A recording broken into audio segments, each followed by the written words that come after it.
I've been asking myself that all day. Like, seriously. So, the idea was I've been eating a lot of wild foods and homegrown foods to save money. And then I wanted to sell a magazine article about it because there's a really cool magazine called Edible Monterey Bay. And Ronaldo came and photographed all these dishes I've been preparing. So it just sort of got crazy into this like fucking 10-course meal or whatever the hell it is. And with our friends making wild cocktails and local stuff. So a couple of things. I want to tell you to pace yourselves because there's a lot of different courses of food, but please dig into the weirdest part of the night is going to be the appetizers. Because those are where I'm kind of pushing it way out there. So we've got these like primitive curly dock seed crackers. That she made? Cool. Yeah. Wow. Yeah. We've You got, made it? yeah. And you call them dock seed? Yeah, curly dock. There's a bucket of it over next to the Johnny Angel cutout. You see it all the time when you're driving by. See that brown stuff with the seeds? Oh, yeah. You see that shit all the time. Yeah. Yeah. So those seeds made these crackers.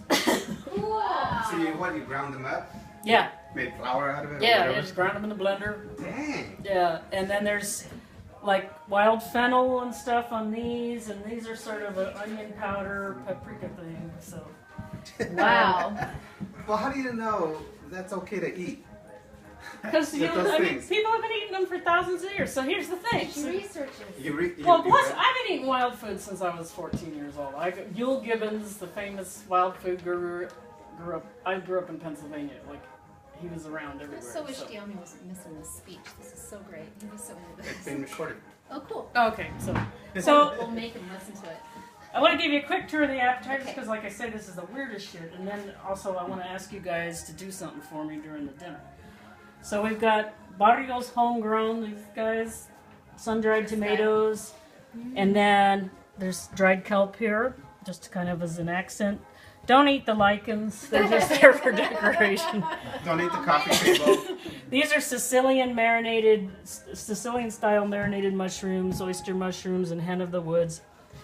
This is Moss Landing kelp, pickled, a spicy pickle. You foraged the mushrooms? I did not forage the mushrooms. There hasn't been any this year. It's so dry. What did you forage here? Foraged olives. My friend Bob just every time, you know how suburbs have these olive trees and they just all go to waste. Well, he goes and picks them all and makes incredible olives. This is called samphire. It's a little sea plant. I picked it a little late in the season, so it's a little tougher than I'd like it. But I did a kind of an Asian-style ginger pickle there. The kelp one is kind of a sweet and spicy pickle. Sorry.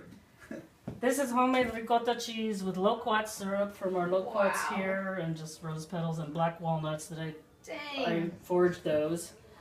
They were just along the highway in Sonoma County. Wow. That's yogurt cheese, all homegrown herbs and garlic.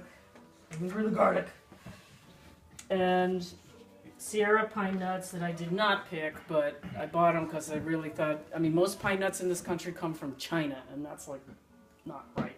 Wow. These are our local California natural pine nuts, They and they're taste wild. delicious too. Yeah, they're harvested by just this little family operation. So I bought those. So then, Did I hear you say you were shelling them or no? No. No. I was showing them. You have to show So, them. yeah, because we're gonna have them in the pasta tonight.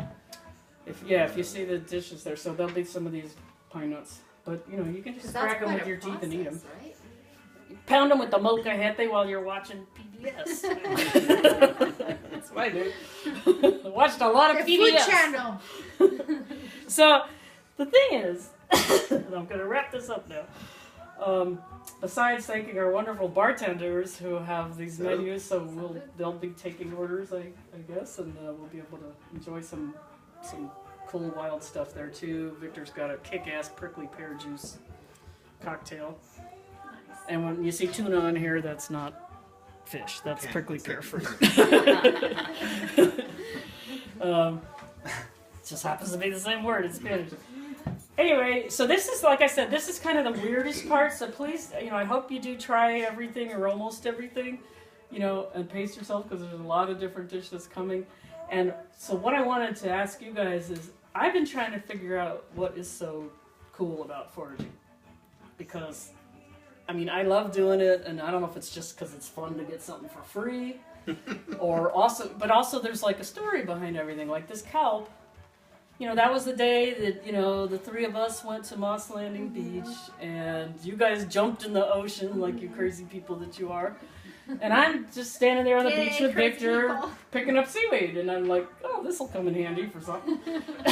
And that's what's neat about foraging, is like there's a memory with every dish, you know. It's like there's something you did with somebody.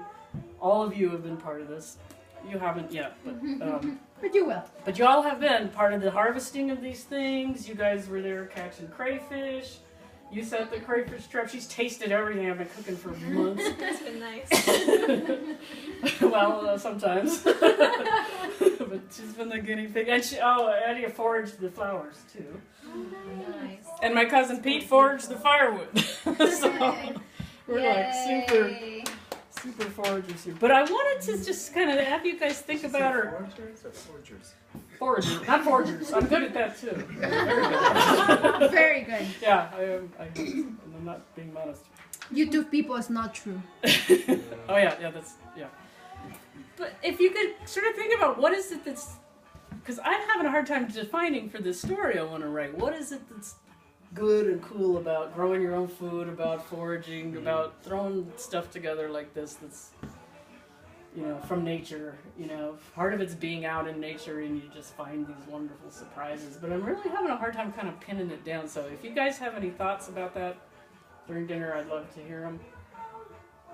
And, you know, and like I said, go ahead and try this. This is the weirdest part, and then it gets a little more normal. Dessert is going to be fucking awesome. Can you address the fact that you limited the size of these gathering to a small number? I can't cook for more than this many people. It almost killed me. I keep saying there will be more, and I'll invite a different crowd the next time. Except I don't know if I can do it again. but except that we want to be invited again. So I know, and that's the thing. And so then we're gonna just need a bigger venue, and I'm gonna need a crew of helpers, maybe. No. Okay, we'll help. If I can get a crew, okay. Teach us how to do it. And yeah, that's the thing. We could take I'll some foraging walks. Yeah. That might be another thing too.